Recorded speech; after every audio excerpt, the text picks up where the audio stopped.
Hey everyone, in this video, I'm going to discuss about, what exactly is a transaction control in a SQL. Transaction control in Postgre, basically, uh, it helps you in performing certain tasks and controlling that. So in a PostgreSQL, transaction is a block of SQL statements executed as one unit. Okay, PostgreSQL follows ACID properties, so transaction control is very reliable. So we have a different transaction control things could be done. Like, we have a commit, we have a rollback, and then we have save point. So in this video, I'm going to discuss about, what exactly is a commit. So let's say, for example, you are doing some changes like inserting records or updating or deleting a record. So when you use a commit, it permanently saves all the changes made in the current transaction.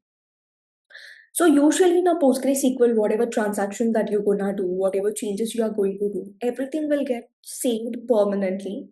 And once it is saved, you people cannot, roll it back or you cannot undo it.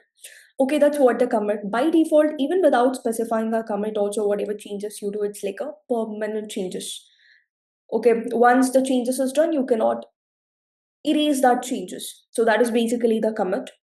So in a PostgreSQL, once committed, changes cannot be rolled back.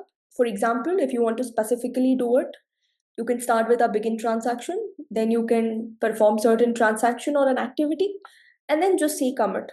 So what happens? So it will make it permanent change. Even without starting with begin and ending with commit, still it is like, permanent saving only. Okay, so data remains even if system crashes. So that's an interesting thing about, the commit statement. I hope it's clear. So I just want to show you with an example. So let me open a PostgreSQL and I have taken data set here. I have a table students and already inserted two records into that particular table. So first let me run this particular data set. Okay, great. So now I just want to show like how commit works. Let's say for example, already we have a table, right? Let me show you. Select asterisk from the table name as a students. Okay, if I run this, you're gonna get this table, right? Okay.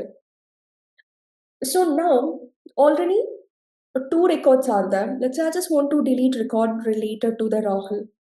Okay, how do you delete record related to Rahul? So I'll start with delete from the table name as a students. But I'll just write name equals Rahul.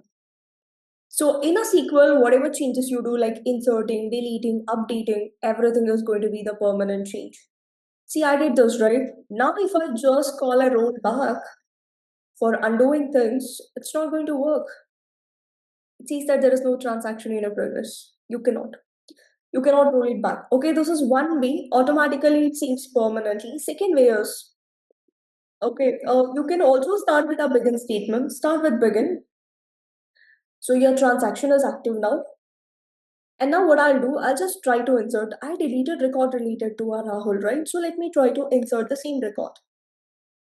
Okay, done. And then I'll just say commit. Okay, if I commit it, okay, now this insert is like permanent. You cannot roll it back. It doesn't work. You cannot undo the changes. You can try roll back. It will not work. See, it's not working.